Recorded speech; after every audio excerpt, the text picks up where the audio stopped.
सुनाओ IndusInd bank limited. अब देखिए आज की डेट में जो क्रैश हमने देखा है इंडसइंड बैंक के अंदर वो थमने का नाम नहीं ले रहा है। यहां पर दिक्कतें और बढ़ती चली जा रही हैं। कल की डेट में एक खबर आई है जो कि काफी ज्यादा कंफ्यूजिंग वाली है। Hi, this is Dev and watching Traders Diary, और आज हम बात करने वाले उस खबर के ऊपर जो कि मंडे के दिन ये स्टॉक कैसा रिएक्ट करेगा, नेगेटिवली लेगा या फिर प्लस में लेगा, ये देखने वाली बात है। खबर देखकर तो आप भी चौंक जाएंगे।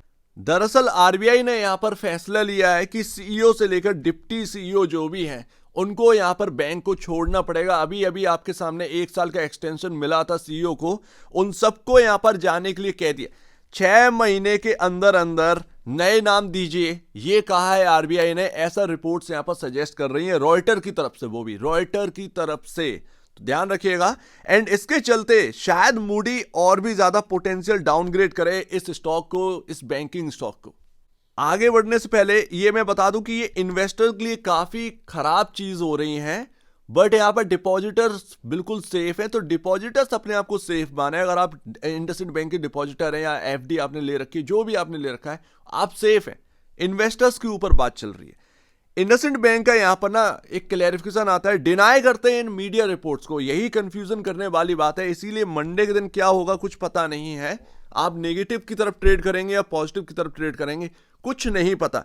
इंडसइंड बैंक कह रहा है कि आरबीआई जो भी यहां पर ना रिपोर्ट सजेस्ट करें कि आरबीआई ने कहा है कि सीईओ बाहर निकलेगा, डिप्टी सीईओ को हटाया जाएगा, नया मैनेजमेंट आएगा, इन सबको लेकर पूरी तरीके से डिनाई कर दिया है। ये कहा गया है कि यहां पर बिल्कुल भी ऐसा कुछ भी आरबीआई ने नहीं कहा है। एंड यही कंफ्यूजन पैदा कर रहा है।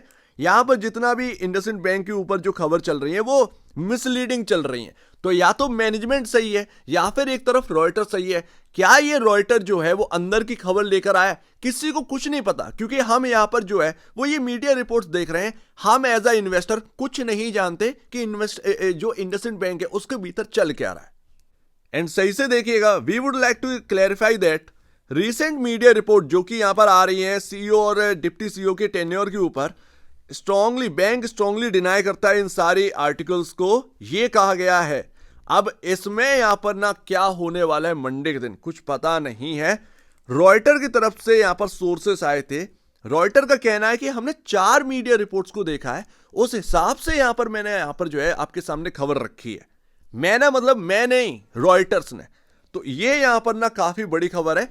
आरबीआई का प्रेस रिलीज का पेज है, वेबसाइट है, वहां पर क्या ये कुछ देखने को मिलता है। तो जब भी आरबीआई कुछ भी एक प्रेस रिलीज करता है इंडसइंड बैंक या किसी भी बैंक के रिगार्डिंग, प्रेस रिलीज के पन्ने पर वो आ जाती है। कल 21 मार्च की डेट है। ये पूरा पन्ना यहां पर बता रहा है कि इंडसइंड बैंक के रिगार्डिंग कोई भी खबर नहीं आई है आरबीआई की तरफ से। यानी कि आरबीआई ने शायद कोई भी यहां पर ना नोटिफिकेशन जारी नहीं किया है सीईओ और डिप्टी सीईओ को बाहर निकालने के लिए। बट है क्या, प्रॉब्लम क्या है कि यहां पर कंफ्यूजन हो गया है। एक तरफ आरबीआई बोल रहा है कि बाहर निकलेंगे ये, एक तरफ हो क्या रहा है, मैनेजमेंट यहां पर मना कर रहा है कि हमें ऐसा कोई खबर मिला नहीं है। ये सिर्फ और सिर्फ मिसलीडिंग बन रहा है। मंडे के दिन इसी बेहाव पर स्टॉक किस तरफ रिएक्ट करेगा, क्योंकि ये इन्वेस्टर्स के लिए यहां पर ना काफी बड़ी बात हो जाती है। आप इस बात को अच्छे से समझते हैं। कंफ्यूजन पैदा हो गई है काफी ज्यादा।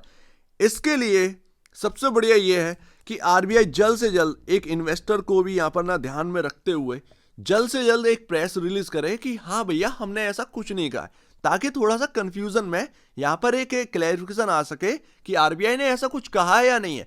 क्या कोई इंटरनल रिपोर्ट यहां पर जो है, इंटरनल रिपोर्ट का मतलब कोई इंटरनल बात यहां पर ना लीक हुई है जो कि रॉयटर्स हमें बता रहा है। तो ये सारी चीजें जो है ना वो काफी ज्यादा कंफ्यूजन पैदा करती है। बट आरबीआई का जो प्रेस रिलीज है वहां पर एक भी इंडसइंड बैंक के रिगार्डिंग नोटिफिकेशन नहीं देखने को मिला 21 मार्च। अब आप जरा देखिएगा 21 मार्च को यहां पर ना लास्ट मूवमेंट देखिए। इंडसइंड बैंक के अंदर सडनली एक स्पाइक आता है 675 से 2, यानी कि 10 मिनट की, 5-5 मिनट की कैंडल है। 10 मिनट के भीतर भीतर एक भयानक तेजी होती है जो कि 20 तारीख के जो हाइज है उनको भी क्रॉस कर जाता है। तो क्या यहां पर कोई ऐसी खबर है जो कि लास्ट मूवमेंट पर मार्केट ने कुछ यहां पर भापा है? क्या कोई तेजी होकर गई है? पता नहीं है। बट एक पॉजिटिव यहां पर ना सरप्राइज हमें 10 मिनट में देखने को मिल रहा है इंडसइंड बैंक के चार्ट पर। तो क्या पहले से किसी को पता था कि यहां पर ना कुछ ऐसा होने वाला है? कुछ पता नहीं है। आज की डेट में इंडसइंड बैंक जिन चीजों में घिरा हुआ है वहां पर कई सारी ऐसी खबरें आती रहेंगी, सोशल मीडिया पर आती रहेंगी। सोशल मीडिया काफी एक्टिव है, ध्यान से काम कीजिएगा। मैं आपको बताता हूं, ध्यान से काम कीजिएगा बहुत ज्यादा, क्योंकि आपका पैसा फंसा हुआ है, आपका पैसा लगा हुआ है। स्टॉक वैसे भी यहां पर ना ऑल टाइम हाई के आसपास कभी क्रॉस कर ही नहीं पाया, उसको वैल्यू मिली नहीं है स्टॉक को। काफी ज्यादा दिक्कतें हमें देखने को मिली रही हैं। मेरे ख्याल से आपको थोड़ा सचेत रहकर काम करना चाहिए, क्योंकि रॉयटर्स कोई भगवान नहीं है। यहां पर ध्यान रखिएगा, अगर उनको कोई खबर मिल रही है तो क्या वो आरबीआई की तरफ से कंफर्मेशन आया या नहीं आया, जबकि हम देख रहे हैं कि आरबीआई की तरफ से कोई भी कंफर्मेशन इस खबर पर नहीं आई है। मैनेजमेंट डिनाई कर रहा है। लेट्स सी, देखते हैं मंडे को क्या इंपैक्ट पड़ता है। एंड सेकेंड लास्ट, देखिए मैंने बहुत सारे एनालिस्ट को देखा, बहुत सारे एक्सपर्ट जो है वो इंडसइंड बैंक पर बहुत सारी बातें कर रहे हैं। उनका कहना सिर्फ यही है कि जो इंटरनल ऑडिट हो रहा है इस बैंक के अंदर, जिसकी रिपोर्ट Q4 से पहले हमारे सामने आ जाएगी या Q4 के साथ आ जाएगी, राइट, वो उस खबर से पहले शायद इस स्टॉक के अंदर एक रिकवरी हो। उनका मानना, एक्सपर्ट का मानना यह है कि बैंक, आप देखिए प्राइस टू बुक वैल्यू देखिए 0.80 टाइम पर चल रहा है। बैंक के अंदर कोई भी यहां पर खराबी नहीं देखने को मिल रही। बैंक अभी भी काफी स्ट्रांग है, बैंक अभी भी काफी स्ट्रांग है। ऐसे में यहां पर ये स्टॉक शायद थोड़ा सा रिकवर कर सकता है इंटरनल रिपोर्ट से पहले, ये उनका मानना है। अब ये होगा या नहीं होगा पता नहीं है, क्योंकि उस वक्त होता क्या है कि ऐसा कहना तो नहीं चाहिए, यस बैंक के अंदर ना तो डिपॉजिटर्स का कुछ गया, ना ही यहां पर ना कुछ एफडी वालों का गया। जो डूबा है वो इन्वेस्टर डूबा है, सब कुछ इन्वेस्टर के ऊपर झोंक दिया जाता है। उस वक्त भी राणा कपूर को ऐसे ही हटाया गया था, उस वक्त भी मैनेजमेंट के अंदर बदलाव किया गया था। मीडिया रिपोर्ट्स या फिर यहां पर जो भी टीवी चैनल्स हैं वो मोस्टली यहां पर नेगेटिव रिएक्ट कर रहे हैं इंडसइंड बैंक को लेकर। मीडिया रिपोर्ट्स आप देख ही रहे हैं, टीवी चैनल्स पर आप देख ही रहे हैं, इंडसइंड बैंक का घाटा, दूसरी बैंकों का फायदा। अरे भाई इन्वेस्टर्स की बात करिए, ठीक है ना, इन्वेस्टर्स की बात करिए आप। इंडसइंड बैंक के इन्वेस्टर्स कोई घास फूस खाते लोग नहीं है, वो भी इंसान ही है बेचारे।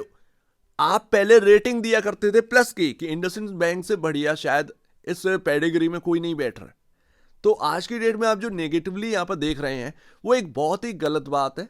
कहीं ना कहीं आपको जो है बड़ा ध्यान से, आप खुद का यहां पर ना इन्वेस्टमेंट कर चुके हैं, आपको खुद का ध्यान रखना पड़ेगा। ये जो भी सर्कुलेट हो रही है न्यूज़ या मैं जो बता रहा हूं इन पर ध्यान नहीं दे रहा है। मेरा काम है यहाँ पर आपके सामने रखना जो भी यहाँ पर रिपोर्ट आ रही है, बट आपको खुद का फैसला लेना है।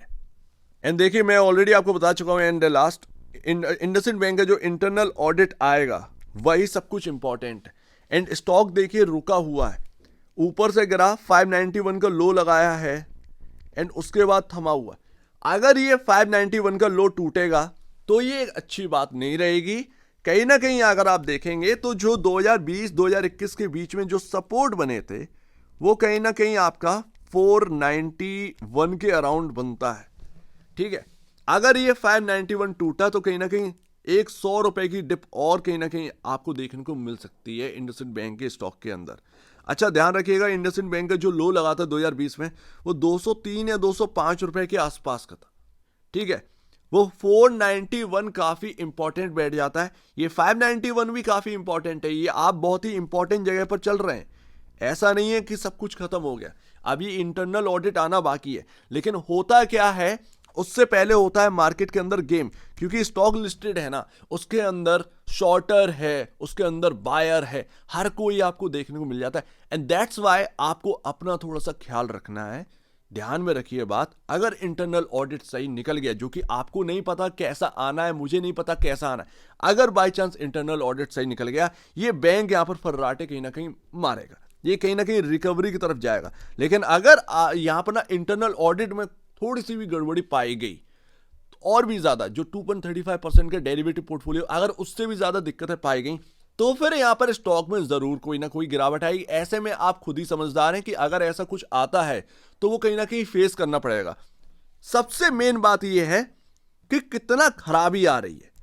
बात यहां पर यह आ जाती है कि इंटरनल ऑडिट चलो आ गया, उसमें कुछ खराबी आई, कितना प्रॉब्लम पाएगी, क्या वो 2.35% का क्या वो 3% के अराउंड है। अगर ये 3% के अराउंड है तो शायद एक बार यहां पर नेगेटिव रिएक्ट करेगा स्टॉक ज्यादा, उसके बाद एकदम से रिकवरी, क्योंकि 3% चलो ठीक है, 2.35% से बढ़कर 3% ही तो हुआ है। इतनी ही दिक्कतें हमें देखने को मिल रही हैं, इतना ही है, इससे ज्यादा ऐसा नहीं है कि भाई 6% या 7% या बहुत ज्यादा दिक्कतें पाई गई हैं, तो वो चीज हमें देखने को नहीं। तो ऐसे में भले ही आपका स्टॉक एकदम से नेगेटिव रिएक्ट करे, बट एकदम सरप्राइजिंग मूव आपको देखने को मिल सकता है। तो ये इंटरनल ऑडिट है।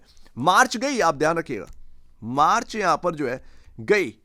अब अप्रैल में आपका जो है इंटरनल ऑडिट आना है, तो तैयार रहिए। ये अप्रैल के अंदर आपको मेक और ब्रेक मिल जाएगा इंडसइंड बैंक के अंदर। अगर आप एक इन्वेस्टर हैं इंडसइंड बैंक के अंदर, तो यहां पर ध्यान रखिएगा, आपको अप्रैल में पता चल जाएगा कि क्या आपको जो है 1000 की तरफ जाना है वापस से, जहां से ये स्टॉक टूटा था, या फिर यहां पर जो है ना 2020 के लोगों की तरफ जाना है। लेकिन मैं अभी भी कह रहा हूं, गेम चलेगा मार्केट के अंदर, आपको तड़पा तड़पा कर शायद एग्जिट भी कराया जाए, ये भी ध्यान रखिएगा। तो ये एक पूरा का पूरा ना मार्केट के अंदर एक गेम रचा जाएगा। कई सारी ऐसी आगे भी खबरें आएंगी, ठीक है, तोड़ने के लिए, जोड़ने के लिए, ये सारी चीजें आती रहेंगी, बट आपको अपना ध्यान रखना है।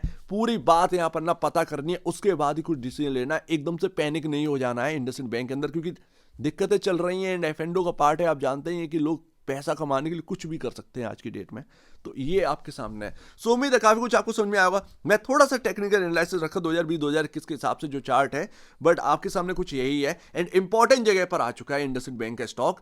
ये सपोर्टिंग जोन्स है, ये 491, ये 591, ये सब सपोर्टिंग जोन्स है, ठीक है, ध्यान रखिएगा। सो उम्मीद है काफी कुछ आपको समझ में आया होगा। एक बार निवेश से पहले या बेचने से पहले अपने ब्रोकर एडवाइस से जरूर सलाह लीजिए। खुद की स्टडी करेगा, उससे बेहतर कुछ भी नहीं, खुद की स्टडी मस्ट है। तो अब दीजिए मुझे वीडियो देख लीजिए। बहुत धन्यवाद दोस्तों।